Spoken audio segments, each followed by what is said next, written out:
부부에게 주신 교훈 여러 번 얘기하고 또 얘기해도 과함이 없을 것 같은 그런 말씀입니다. 먼저 말씀을 들어가기 전에 나는 아직 결혼을 안 했는데, 우리 청년들도 같이 참여했는데요, 나는 나하고는 좀 관련이 없는 말씀이 아닐까. 그런데 미래에 결혼할 거잖아요. 그래서 필요한 말씀이고, 또 나는 혼자 된 지가 좀 됐는데, 그건 관련이 없는 말씀이 아닙니다. 왜냐하면 여기에 에베소서 5장 32절에 보면 이 비밀이 크도다. 나는 그리스도와 교회에 대하여 말하노라. 그리스도와 교회의 관계를 지금 말씀하고 있는 겁니다. 사실은 그 말씀을 하고 있으면서, 그러면서 저희 남편과 아내의 관계를 이렇게 또 설명을 하고 있는 것입니다. 그러니까 교회와 또 그리스도, 그 안에 관계가 없으신 분은 한 분도 안 계십니다. 우리 예수님과 성도 되시는 저와 여러분들이 다 관계를 맺고 있기 때문에 이 말씀은 우리 모두에게 주신 말씀입니다. 그리고 또 이 말씀 간단하게, 남편은 아내를 그리스도께서 교회를 사랑하신 것 같이 아내를 사랑하라. 그리고 또 아내들은 남편을 복종하기를 또 그리스도에게 하듯 복종하라. 이렇게 간단하게 정리할 수 있습니다. 그런데 이 말씀 우리가 먼저 상고하기 전에 이것을 나에게 주시는 말씀으로 받아야 됩니다. 아내들은 아내들에게 주신 말씀으로 받아야 되고, 남편들은 또 남편에게 주신 말씀으로 받아야 됩니다. 그렇지 않고 남편에 대해서 얘기하고 있는데 거기에 아내를 생각하면서 아내가 남편을 복종하라고 하니까 옆에 아내가 앉아있으면 꼭 그 옆구리 찌르면서 당신 들으라고 하는 얘기라고. 그리고 또 아내들은 또 남편 옆구리 콕콕 찌르면서 당신 들으라고 하는 얘기라고 하면서 집에 가서 싸우시는 분이 없으셨으면 좋겠습니다. 예, 그러시지 않으시겠지만 여하튼 간에 나에게 주시는 말씀으로 받는 것, 나 자신의 삶을 돌아보고 어떻게 하면 내가 좀 더 예수님을 닮고, 어떻게 하면 하나님이 기뻐하시는 아내가 되고, 어떻게 하면 하나님이 기뻐하시는 남편이 될까, 여기에 좀 초점을 좀 맞춰야 되겠습니다. 우리의 인류의 조상 아담과 하와는요, 범죄한 다음에 그들이 한 행동을 보면 우리하고 좀 비슷합니다. 왜냐하면 선악과를 따먹고 나서 수풀에 숨었는데 아담아 아담아, 그리고 하나님이 부르셔요. 그런 다음에 어찌하여 네가 선악과를 따먹었느냐, 그렇게 물어보시니까 아담이 뭐라고 하냐면, 하나님께서 만들어주신 그 여자가 저한테 줘가지고 제가 먹었습니다. 말은 간단하게 되어 있지만 아담의 속마음은 어떤 마음일까요? 아니, 누가 뭐 만들어 달라고 그러지도 않았는데 하와를 만들어 주셔가지고 그 여자가 미혹돼가지고 저한테 줬으니까 이 책임은 하나님께 있습니다. 라는 하나의 의도가 그 속에 깔려 있다고 할 수도 있습니다. 그래서 이제 하와에게 또 묻습니다. 하와, 너는 왜 먹었느냐? 그러니까 하와가 뱀이 나를 꼬임으로, 나를 유혹함으로 내가 먹게 되었습니다. 그렇게 얘기를 하죠. 그것도 뭡니까? 하나님께서 막으시려면 마귀도 다 막아주시고 유혹도 다 막아주시고 하실 것이지, 왜 그 뱀의 유혹을 받게 하셔서 저에게 선악과를 따먹게 하십니까? 우리의 인류 조상 아담과 하와는요, 이처럼 부패하고, 그리고 이처럼 핑계대기 좋아합니다. 남 탓하기 좋아합니다. 아내는 남편 탓, 또 남편은 아내 탓, 하여간 잘못된 것이 있으면 내 탓입니다. 하나님, 제가 부족해서 그렇습니다. 그러면은 문제가 없을 텐데, 그렇지 않고 환경을 탓하고 남을 탓하고 가장 가까운 남편과 아내를 탓하기 때문에 가정 가운데도 문제가 생깁니다. 그래서 오늘 나에게 주시는 말씀, 하나님께서 나에게 뭐라고 말씀하시나 귀를 기울이면서 이 말씀을 우리가 상고하고자 합니다. 먼저 아내에게 주신 교훈이 있는데, 여기 보면 22절에 아내들이여 자기 남편에게 복종하기를 주께 하듯 하라. 여기에 본문에 보면요, 복종하기를이 생략돼 있다고 합니다. 본문에 그 원문에는요. 아내들이여 자기 남편에게 죽게 하듯 하라. 그렇게 기록되어 있고 여기는 복종하기를 넣은 이유는 21절에 그리스도를 경외함으로 피차 복종하라 하는 그 말씀이 나오기 때문에 그 말씀을 같이 상고해 가면서 번역하면서 넣은 것입니다. 그럼 원문에는요. 아내들이여 자기 남편에게 죽게 하듯 하라. 그 복종하기를 뺀다고 할지라도 복종의 의미가 들어갑니다. 그죠? 아내들이여 자기 남편에게 죽게 하듯 하라. 죽게 우리가 어떻게 하겠습니까? 우리 예수님께 우리는 순종합니다. 예수님이 하신 말씀도 순종합니다. 왜 복종이라는 표현을 썼냐면 순종은 물론 기뻐서 즐거워서 마음에서 우러나와서 하는 것을 하나님이 기뻐하시지만 때로는 힘들고 어려운 가운데 있을지라도 그 말씀을 순종해야 된다는 것을 우리에게 가르쳐주고 있습니다.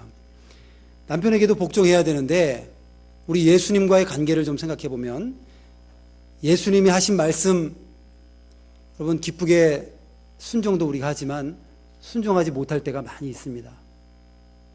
예를 들어서 내 이웃을 내 몸과 같이 사랑하라 예수님 말씀하시는데 내가 별 문제 없을 때는 그 말씀 순종할 수 있습니다. 그 말씀이 아주 달콤하게 들려오고 참 이 사랑하는 것이 너무나 좋구나 할 수 있지만 도저히 용서가 안 되는 사람이 있고 미움이 생기고 그런 사람이 딱 생겼을 때 그 말씀 순종하기가 그렇게 어렵습니다. 사랑해야 되는데 사랑이 안 나가고 순종해야 되는데 이 순종이 안 되고 그래서 그때는 우리에게 좋은 것으로 주실 줄로 믿고 구레네 시몬처럼 억지로라도 순종하면 하나님이 복을 주실 줄로 믿습니다. 그래서 하나님께서 우리에게 남편에게 복종하는데 남편이 잘해줄 때 남편에게 잘해줄 때 잘해줄 수 있습니다. 그런데 남편이 좀 마음에 안 들고 남편이 조금 내 마음을 아프게 하고 여러 가지 어려운 그런 상황 가운데 있을 때 그 남편을 참 복종한다는 것 참 어려운 부분인데 우리가 예수님과 교회의 관계를 생각하면서 이것을 해야 됩니다. 우리 교회가 또 교회 안에 있는 성도님들이 우리가 은혜를 받고 나서 예수님이 우리를 구원해 주신 것을 깨닫고 나서 얼마나 참 감사합니까? 나의 생명을 주시고 영원한 천국으로 우리를 인도하시고 날마다 우리를 인도하실 뿐만이 아니라 나중에는 우리에게 부활까지도 허락하시는 이 예수님의 은혜 이것을 생각하면서 예수님 앞에 우리는 복종할 수밖에 없고 그 사랑을 고백할 수밖에 없는 것입니다. 그래서 이것을 생각하면서 남편에게 우리가 복종해야 될 텐데 우리가 말씀 순종해야 되겠습니다. 23절 이는 남편이 아내의 머리됨이 그리스도께서 교회의 머리됨과 같음이니 그가 바로 몸의 구주시니라. 아내와 남편 간의 그 관계를 그저 설명하고 끝나는 것이 아니라 예수님과 교회의 관계를 같이 설명하고 있습니다. 남편이 아내의 머리라고 했습니다. 그 머리라고 해서 머리가 더 주관을 하고 머리가 더 높은 위치에 있는 것은 사실 아닙니다. 우리 몸은요 다 소중합니다. 머리가 없는 몸, 또 몸이 없는 머리 도저히 살 수가 없습니다. 이것은 살아있는 것이 아닙니다. 그래서 머리도 중요하고 몸도 중요한데 질서상에 있어서는 머리의 인도와 주장을 받게 되어 있죠. 그래서 자 남편에게 순종하는데 우리가 예수님을 생각하면서 이렇게 순종하는 것 잘하다 보면 좀 마음에 안 드는 남편도 잘 대해주다가 보면 변합니다. 남편이 변하죠. 안 변하면 내가 변합니다. 내가 말씀 순종하느라 이 말씀 순종하느라 남편에게 기도하면서 순종하면서 나아가면 남편이 변하든지 아니면 내 자신이 변합니다. 그래서 베드로전서 3장 1절에 보면요. 아내들아 이와 같이 자기 남편에게 순종하라. 이는 혹 말씀을 순종하지 않는 자라도 말로 말미암지 않고 그 아내의 행실로 말미암아 구원을 받게 하려 함이니 너희의 두려워하며 정결한 행실을 봄이라. 사실 남편을 전도하기 위해서, 믿지 않는 남편이라고 한다면 전도하기 위해서 잘 해야 됩니다. 전도하기 위해서, 그 남편을 감동시켜서 하나님의 전으로 인도하기 위해서, 복음을 전하기 위해서 특별히 이 남편에게 잘 해야 된다는 것을 베드로전서는 또 이렇게 우리에게 말씀하고 있습니다. 그러나 그것이 쉽게 되는 것은 아닐 것입니다. 어렵고 힘들 때가 많이 있는데, 그러나 그 영혼을 불쌍히 여겨달라고 하면서 우리가 그렇게 나아갈 때에 하나님께서 그 핍박도 나중에는 좋은 것으로 이제 갚아 주실 날이 올 줄로 믿습니다. 여기 아내들은 남편에게 복종하고 또 속사람을 단정하라 그랬는데, 속사람, 베드로전서 3장 3절부터 4절까지 말씀이 있습니다. 너희의 단장은 머리를 꾸미고 금을 차고 아름다운 옷을 입는 외모로 하지 말고 오직 마음에 숨은 사람을 온유하고 안정한 심령에 썩지 아니할 것으로 하라. 이는 하나님 앞에 값진 것이니라. 물론 겉모습을 단장하고 이렇게 하는 것도 중요하지만 정말 중요한 것은 속사람을 잘 꾸미는 것. 정말 성도라고 한다면 남자도 마찬가지고 우리 여자들도 마찬가지지만 겉모습뿐만이 아니라 정말 속사람을 아름답게 그렇게 단장해야 되겠습니다. 우리 심령의 천국 잘 갖고 오야 되는데, 참 신기하게도 세상에는 정원에 꽃을 심고 또 아름답게 예쁘게 가꾸어 가다가 보면 꽃만 있으면 좋은데 조금 있으면 잡초도 자랍니다. 우리가 또 농작물을 좀 심어봐도 그렇습니다. 콩을 심고 팥을 심고 그 외에 뭐 여러 가지 농작물을 심어도요, 심지 않은 잡초는 왜 이렇게 잘 자라는지요. 그래서 가만히 내버려 두면은 잡초가 더 커져가지고 양분을 다 빼앗아 버리고 결국에는 이 식물들이 열매를 맺지 못하는 경우들을 우리가 종종 봅니다.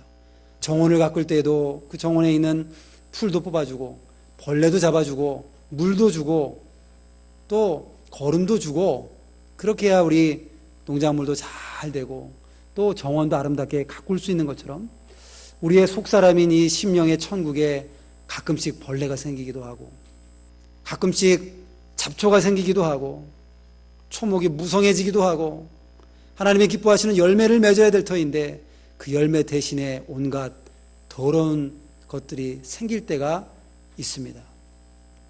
그래서 우리 속사람을 단정하게, 잡초도 뽑고 벌레도 잡아주고 우리 속에 있는 죄의 생각이 들어올 때 그 죄의 생각을 뽑아버리고, 남을 미워하는 생각이 들어올 때 그 생각을 뽑아버리고, 우리의 영혼을 갉아먹는 벌레와 같이 우리를 유혹하는 이단들, 악사상들이 들어올 때는 그것들을 또 배척하고, 이렇게 하면서 우리 자신을 아름답게 만들어 간다고 하면 하나님이 기뻐 받으시는 그런 사람들이 될 줄로 믿습니다.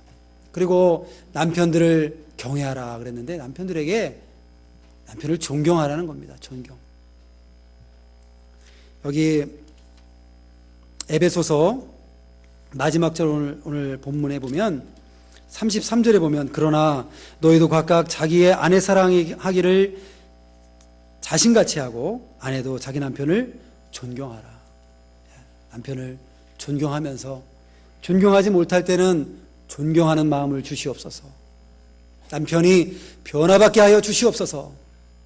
그래 기도하면서 그 행실을 계속 해나가다 보면 하나님께서 이렇게 환경을 좋은 곳으로 이제 바꿔 주실 것입니다. 그리고 이제 남편에게 주시는 교훈이 나오는데요.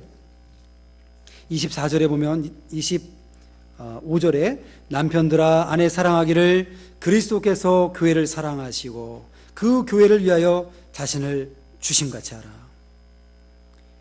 우리 예수님께서 우리 교회를 얼마나 사랑하시는지요. 우리 예수님께서 저와 여러분을 얼마나 사랑하시는지 십자가에서 죽기까지 우리를 사랑해 주셨습니다.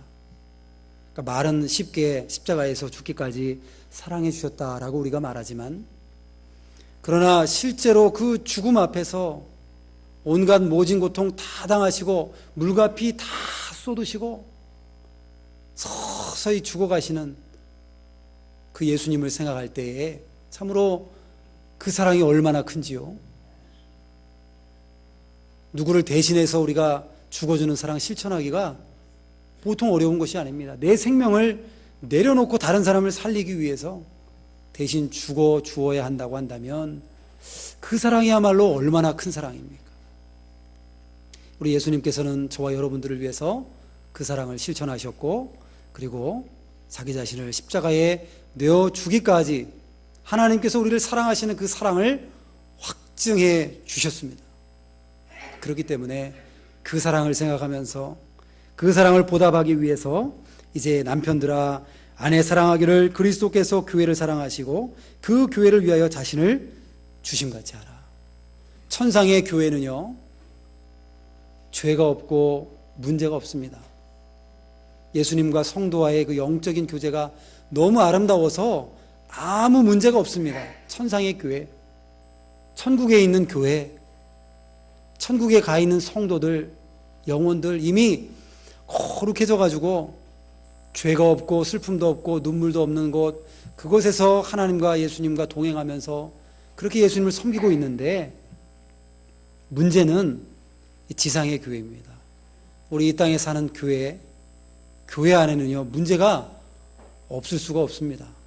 문제가 생기기 마련이고, 왜냐하면 수많은 사람들이 모이기 때문에, 그리고 수많은 계층들이 모이기 때문에, 생각이 각각 다른 사람들이 모이기 때문에 문제가 생길 수 있는데, 중요한 건 우리의 목표는 천상에 있는 성도들과 같이, 또 천상에 있는 교회들과 같이 하나님을 그렇게 중심으로 섬기는 것이 우리의 목표입니다. 그러나 이 땅에 있는 우리 성도 여러분, 저와 여러분이 하나님을 잘 섬길 때도 있지만 또 그렇지도 못할 때도 있습니다. 연약합니다. 마찬가지로 우리 남편들도 부족합니다. 우리 아내들도 부족합니다. 그래서 항상 예수님이 우리를 사랑하시는 것처럼 우리 남편들도 아내를 사랑하면 좋겠는데 남편이 부족합니다. 사람이거든요. 그래서 때로는 연약한 것들도 보이고, 그런다 할지라도 예수님을 생각하면서 헌신적으로 사랑을 우리가 실천해야 되겠습니다.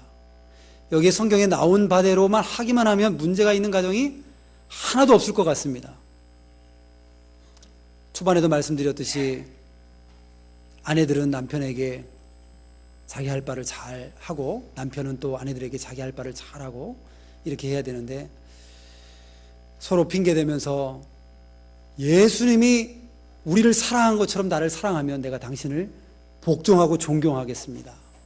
뭐 그렇게 한다고 한다면, 또 남편들은요, 아내들에게 아니 교회가 예수님께 복종하는 것처럼 나에게 복종하고 나에게 잘하면 나도 사랑하겠습니다. 그런다고 한다면 서로 줄다리기가 될 것이고 서로 자존심 싸움밖에 되지 않을 것입니다. 목사님께도 말씀하셨는데 믿음 좋은 사람이 먼저 하는 거라고 그랬습니다. 믿음 좋은 사람이 먼저 용서하고, 믿음 좋은 사람이 먼저 사랑하고 먼저 보살펴주고, 천국에서는 섬기는 자가 큰 자라고 그랬는데 아내를 섬기는 자가 큰 자입니다.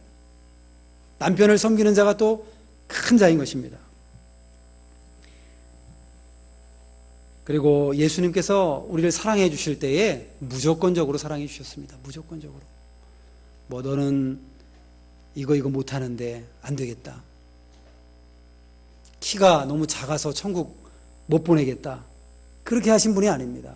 우리를 차별하지 아니하시고 또 만세전에 우리를 택해 주셨다 그랬는데, 그 사랑이 우리를 보고 믿을 만한 가치가 있는 사람, 혹시 믿을 수 있는 가능성이 있는 사람, 그래서 우리를 선택하신 것이 아닙니다.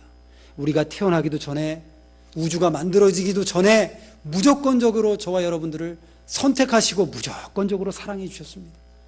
그것이 예수님의 사랑인데, 우리가 아내를 사랑할 때 우리 남편들이 이 무조건적인 사랑 우리가 실천하고 이러한 자리에 들어가야 되겠습니다. 여자와 남자는 같을 수가 없습니다. 그죠? 같을 수가 없습니다. 여자분들은 관계를 중요시하게 생각하시죠. 그래서 이런저런 일들이 있었고 다른 사람 상처받지 않고 어떤 일들을 해나가는 것을 좋아합니다. 그것이 아주 어떻게 보면 중요한 건데, 남자들은요 그렇지 않고 일 중심적입니다. 일이 어떻게 처리되는가, 일이 딱딱 매끄럽게 딱 처리되는 것이 남자들이 어떻게 목표예요. 그러니까 아내가 밖에서 너무 오늘 바빠가지고 밥도 먹을 수 없이 바빴다, 그렇게 얘기를 하면서 남편에게 때로는 그런 얘기들을 하잖아요. 그러면은 남편은 공감해주고, 얼마나 힘들었을까요 하면서 당신 참 힘들었겠습니다 하면서 배가 너무 고프겠다고 지금이라도 뭘 좀 먹고, 그러면 공감이 되잖아요. 남편들은 보통이요, 저도 그래요. 저도 밥 못 먹고 막 바빴다 그러면 뭐가 그렇게 바쁘냐고, 아니 짜장면 한 그릇 사 먹으면 되지, 그렇게 결론부터 다 얘기해버려요 남자는요. 그거 뭐 해결해달라고 얘기한 거 아니거든요. 그래서 우리 남편들이 좀 공감하고 귀 기울여주고 그저 그렇게 들어주는 것 자체가 문제가 해결되는 거더라고요. 그리고 또 사실 문제 해결은 다 자기가 갖고 있어요. 여자분들은요, 이렇게 해서 이렇게 돼서 이렇게 저렇게 돼서 이렇게 결론이 날 것을 이미 마음속에 다 가지고 있고 남편에게 상의를 합니다. 때로는. 그러면 공감해주면서 그렇구나 해주면 나중에는 다 혼자 정리하고선 결론도 탁 냅니다. 근데 중간에 조금 듣다가, 이 남자들이 좀 듣는 걸 잘 못하는데, 조금 듣다가 그냥 내가 볼 때 이렇게 하는 게 좋을 것 같다고, 이렇게 하라고, 그러면 그거 아니라고, 난 그런 얘기 듣고 싶은 게 아니라 내 얘기를 들어주고 공감해주고 내 마음을 같이 이해해주는 것을 원했다고 그렇게 얘기하는 것을 들을 때가 있습니다. 아내를 사랑하는 것은 아내의 이야기를 들어주고 아내를 공감해주고 아내가 어떤 생각을 하고 있는지, 그리고 그에게 좀 맞장구 쳐주고 함께 해주는 것, 그것이 아내를 사랑하는 방법 중에 하나인 것으로 생각이 됩니다. 그리고 또 지식에 따라서 아내와 동거하라. 지식을 따라서 아내와 동거하라. 이 베드로전서 3장이 이렇게 아내와 남편들에게 주신 교훈이 같이 교차적으로 기록이 되어 있는데, 여기에 보니까요 3장 7절에 베드로전서 3장 7절 남편들아 이와 같이 지식을 따라 너희 아내와 동거하고 그를 더 연약한 그릇이요 또 생명의 은혜를 함께 이어받을 자로 알아 귀히 여기라. 이는 너희의 기도가 막히지 아니하게 하려 함이라. 지식을 따라 동거하라 그랬는데 우리 아내들은 연약한 그릇입니다. 연약한 그릇이요, 금방 깨지기 쉬운 그릇입니다. 남자들보다도 더 작은 말 한마디에 상처받고, 내가 상처를 줬는지도 모르는데 아내는 상처받아 있고, 이런 경우들 많이 있는데 더 연약한 그릇임을 알고 우리가 잘 살펴야 되겠습니다. 또 여기에 지식을 따라 동거하라 그랬는데, 세상의 결혼 제도도 세상의 제도입니다. 그러나 결혼 제도는 하나님께서 주신 창조의 규례에 속합니다. 창조의 규례가 두 가지가 있는데, 첫 번째가 안식일의 규례입니다. 안식일. 하나님께서 엿새 동안 창조하시고 그리고 제7일에 안식하시는 것, 그것은 대대로 우리가 이렇게 지켜오고 있는 것이고요. 그리고 바로 남자와 여자를 만들어 주시고 둘이 부모를 떠나서 합하여 하나가 될지니라, 그렇게 말씀하시면서 결혼에 대한 규례를 하나님이 창세기부터 바로 말씀하십니다. 결혼도 창조의 규례라고 할 수 있는데, 창조 시절에 하나님께서 우리에게 규례를 주신 거예요. 그러니까 세상의 결혼식이 아니라 하나님께서 우리에게 주신 결혼의 제도, 결혼식, 이런 것을 생각하면서 우리가 그런 지식을 가진 상태에서 우리가 아내와 동거해야 되겠습니다. 그리고 세 번째는 아내를 귀히 여기라. 오늘 25절에도 그랬고 26절, 27절 이는 곧 물로 씻어 말씀으로 깨끗하게 하사 거룩하게 하시고 자기 앞에 영광스러운 교회로 세우사 티나 주름 잡힌 것이나 이런 것들이 없이 거룩하고 흠이 없게 하려 하심이라. 이와 같이 남편들도 자기 아내 사랑하기를 자기 자신과 같이 할지니 자기 아내를 사랑하는 자는 자기를 사랑하는 것이라. 예수님께서 이 땅에 오셔서 피 흘려서 죽으신 이유가 뭐냐면 우리를 거룩하게 만들어 주시기 위해서, 그리고 영광스러운 교회로 세우시기 위해서, 그 교회의 성도가 되게 하기 위해서 예수님께서 피를 흘려서 우리를 사랑해 주셨습니다. 거룩하게 만들어 주시기 위해서. 그리고 남편들도 아내의 거룩을 위해서, 또 아내의 발전을 위해서 협력하며, 그리고 자기 몸을 사랑하듯이 아내를 사랑하라고 그랬습니다. 사실 결혼식에 주례로 자주 등장하는 본문이 오늘 본문입니다. 그래서 이 본문 우리가 생각하면서 자기 자신을 사랑하는 것 얼마나 우리가 끔찍이 사랑하는지 모릅니다. 우리 자신을 사랑할 때 뭐가 시키지 않아도 목이 마르면 냉장고 문을 열고 있고 물을 마시고 있고, 참 우리가 얼마나 민감한지 눈을 뜰 수가 없어서 눈이 너무 아파서 엄청나게 큰 이물질이 들어갔는 줄 알았는데 작은 눈썹 하나가 눈에 들어갔는데 그렇게 눈이 그냥 뻑뻑하고 아프고, 그래서 그 눈썹을 속에 있는 속눈썹 하나 빼고 나니까 눈이 그렇게 후련하고요. 이 손톱 밑에 가시 박혀 보신 분들 혹시 있습니까? 손톱 밑에 가시 뭐 조그만 거 하나 박혔는데 얼마나 그게 아프고 얼마나 불편한지 그것을 기어코 빼야지만 편안하지 않습니까? 우리 자신은 이렇게 사랑하는데 우리가 아내들도 우리가 이런 마음을 가지고 사랑을 실천해야 되겠습니다. 자, 그리고 부모를 떠나서 둘이 한 몸이 됨, 31절부터 마지막 절까지 말씀하고 있는데요. 부부가 둘 다 부모를 떠나야 된다 그랬습니다. 31절, 그러므로 사람이 부모를 떠나 그의 아내와 합하여 그 둘이 한 육체가 될지니. 사람이 그 부모를 떠나라 그랬습니다. 떠나라 그랬습니다. 떠나야 됩니다. 결혼하면요. 떠나는데 정신적으로도 떠나야죠. 부모님에게 의존하던 거 물론 상의할 수 있습니다. 어떻게 하는 게 좋을까요? 상의할 수는 있지만 책임은 본인들이 져야죠. 결혼했으면. 이게 정신적으로 떠나는 겁니다. 영적으로도 떠나야 됩니다. 자기 신앙입니다. 이제는 결혼하고 나서도 물론 부모님이 기도해 주시지만 자기 자녀를 위해서 기도하고 자기 신앙을 지켜나가면서 가정을 세워나가면서 그렇게 해나가는 겁니다. 요즘에 잘 안 되는 것이 이 물질적인 독립인 것 같아요. 물질적인 독립. 캥거루족이라고 하잖아요. 캥거루가 이렇게 주머니를 차고 있는데 거기에 이렇게 캥거루를 넣고 다니면서 그 캥거루를 키우는데 참 안타깝긴 합니다. 왜냐하면 우리 청년들도 같이 지금 예배 드리고 있는데 얼마나 참 힘든지 몰라요. 1억 벌기가 얼마나 힘든지 모릅니다. 1억을 벌기 위해서 100만 원씩 10년을 저축해야지 1억을 벌 수 있고 50만 원씩 저축하면 20년을 벌어야 1억을 벌 수 있는데 아파트 값은 1년에 1억, 2억씩도 올라가니까요.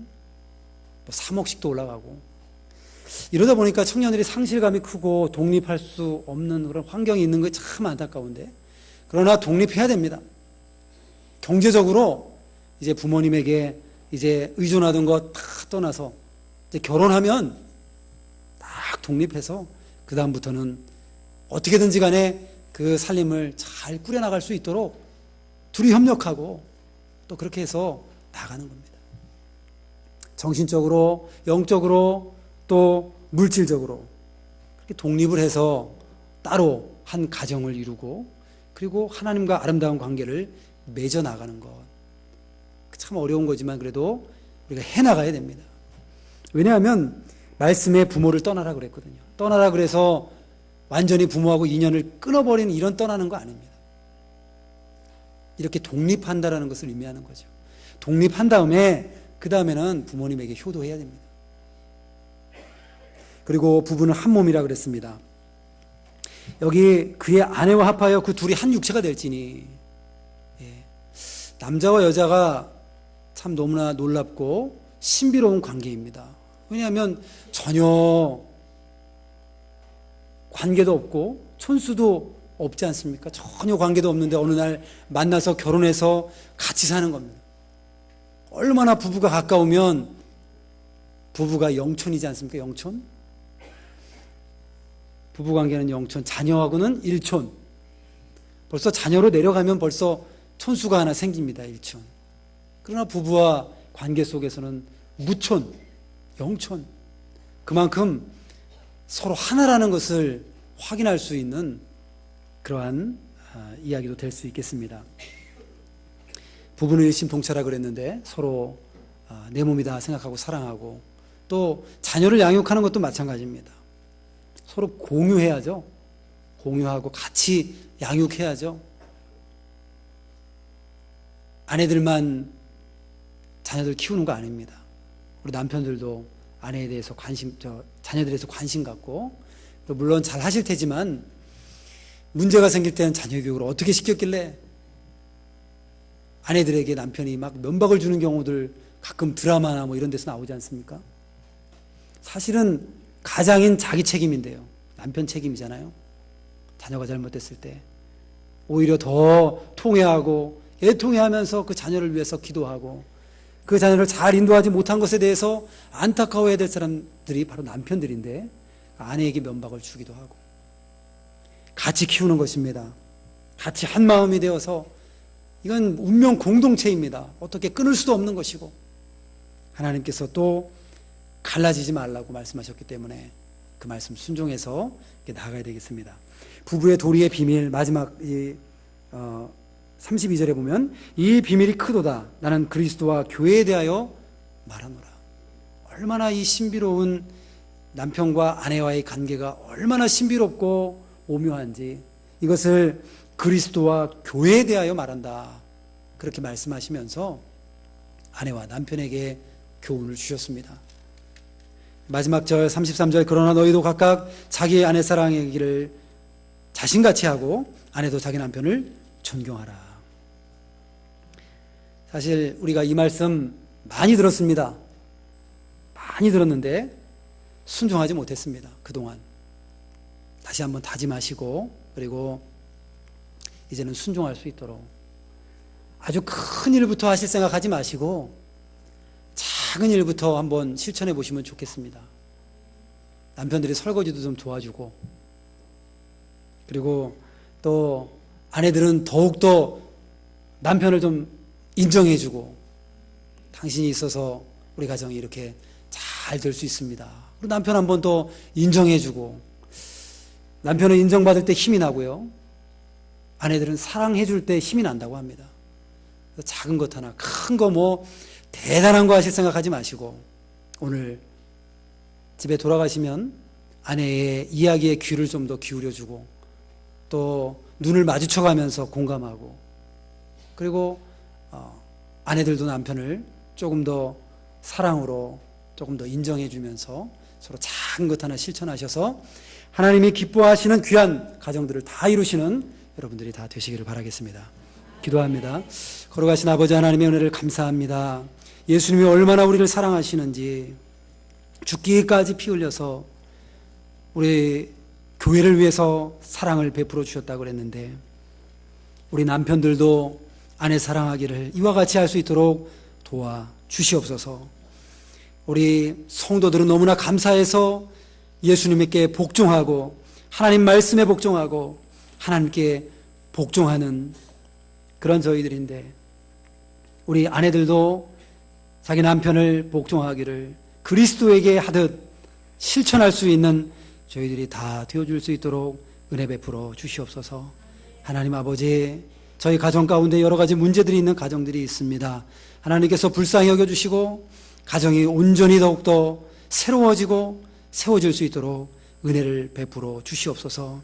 하나님 앞에 이러한 여러 가지 문제들이 해결한 받음으로 말미암아 이 가정마다 온전히 세워짐으로 작은 천국이 가정 안에 이루어질 수 있도록 은혜 베풀어 주시옵소서.